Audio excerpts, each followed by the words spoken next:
Hey guys, this is Friberg from Dignitas. Today I'm answering your questions. Let's start right off.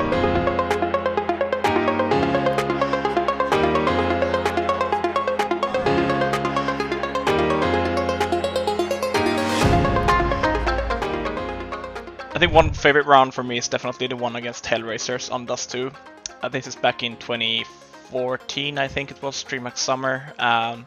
It was just such a important round. We had did a great comeback, and obviously after this round we made it to the final, and later on we won the whole tournament. It's just the first one that comes to mind. I think, you know, being able to go up and get 4 entry kills in such an important round is it's something that sticks as well. Like, I know I can do it, basically.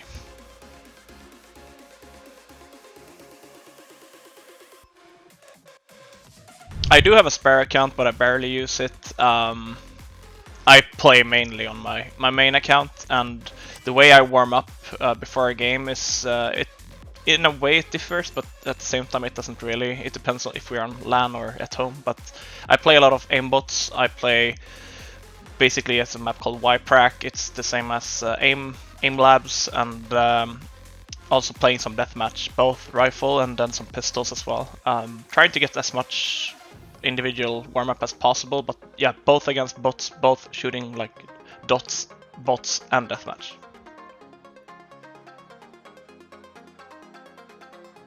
In the beginning of CSGO, obviously there were a lot of changes. The game wasn't perfect. I don't think it's still perfect today, but obviously a lot of changes that we asked for and that Valve just implemented. You kind of learn to live with it. It's the same, like, you know, they included Molotovs in CSGO. We never played with that in Source 1.6, so I feel like everyone is pretty conservative when it comes to changes, but you learn to live with them and to use them, and I think it's fun at the same time to see some changes in the game. Otherwise it would just become stale, like it became in 1.6, for example, where no change was made for several years.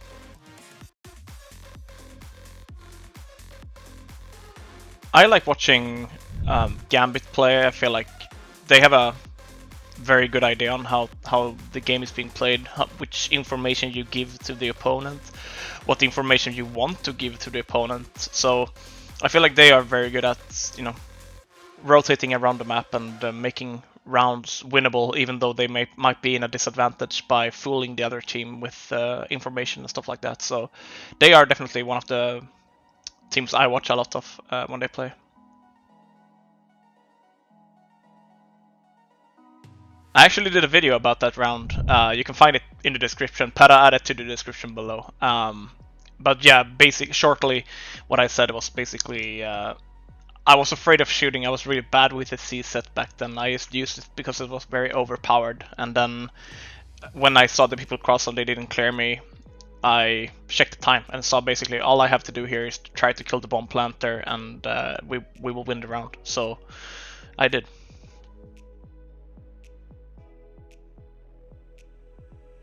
I was good. It was 10 out of 10. Would have again.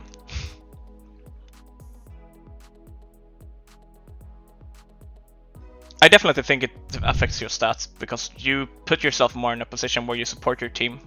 You are giving out the calls. You might be able to hand over the AK to one of your teammates and play with SMG instead. So it definitely affects your stats.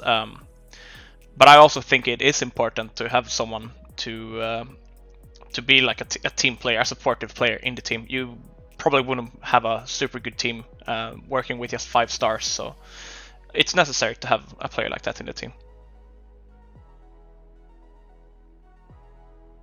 I honestly don't play a lot of other games than CSGO. I play some Dota Auto Chess. It's basically just like a chill. It's a Dota 2 mod in the Dota 2 game, and I did play some Diablo 2 Resurrected when it was released in the autumn, and I might play some more of that. But a lot of the times nowadays it's only CS. We play so much, and when we're not practicing or officials or talking about CS, I kind of want to have some time off from the computer as well.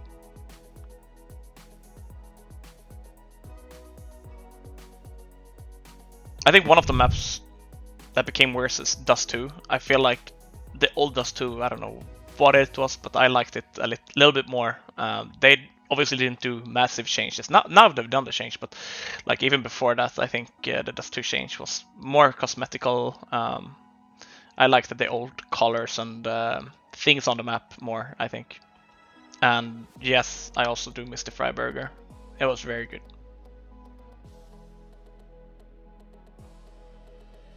We want to break into top 15, like top 15 as high as we can. Basically, we don't want to go out and say we're going to be the top one by the end of 2022, but we obviously want to climb the ranking a lot, and we feel like we have all the tools to do so. We are steadily improving with the addition of Pita to the team, and we are working very hard to do so. So hopefully we can play more of you Brazilians soon at the bigger events in the later stage of this year as well.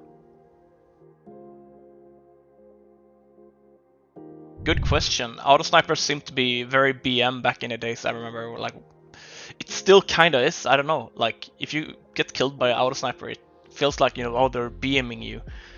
But it's not. It's like, it is a very good weapon, but it could be easily countered by an AWPer as well. But it's expensive. I think the cost is probably the biggest the biggest problem. If you have good economy on CT, you're winning.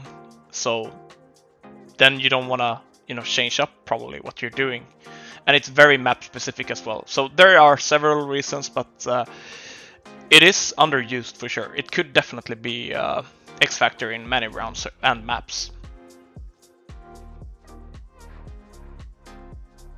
I am a 4 player, so I gotta say that I dislike it. I think the change is good, but I think it's a little bit too strong. Like, I don't know how they should tweak it, but it's a little bit too good. Especially the meta nowadays feels like it's a lot standing behind the smoke and spamming, and it is overpowered. You don't see the tracers and you don't hear it as well with silencer on, obviously. So it is a bit too strong. 4 body shots will instantly kill someone, and yeah, I don't know how they should change it, but maybe tweak it a little bit again. Endless potential for sure. I think he's definitely one of the biggest talents we have in Sweden. We try to take as good care of him as we can, but his aim it's insane, and he has very good clutching abilities as well, and he's becoming more and more of a complete player. So definitely one of the stars, Swedish stars in the future. I am still the king of banana, for sure.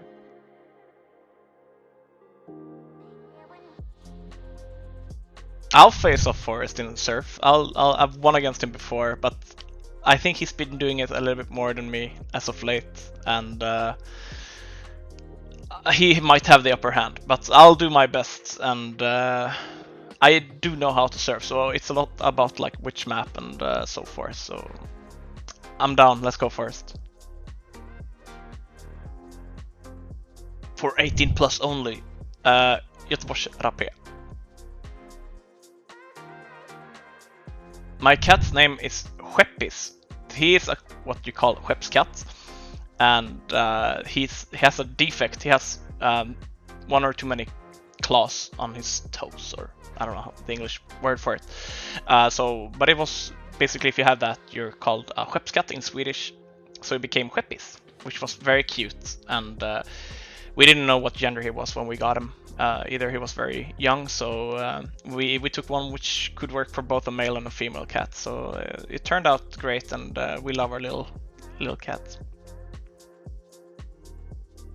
I think I'd beat Forrest in eating hot dogs. I'd have a good shot. I think I would be the top contender in our team if we were eating hot dogs. Maybe me, Halsark, and Forrest should go off in a contest next time we meet up. But yeah, I think I'd have a pretty good chance, yeah. Well, there you have it, guys. Thank you for sending in all the questions. As per usual, make sure to like the video, subscribe, and hit the bell button. And I'll see you guys in the next video.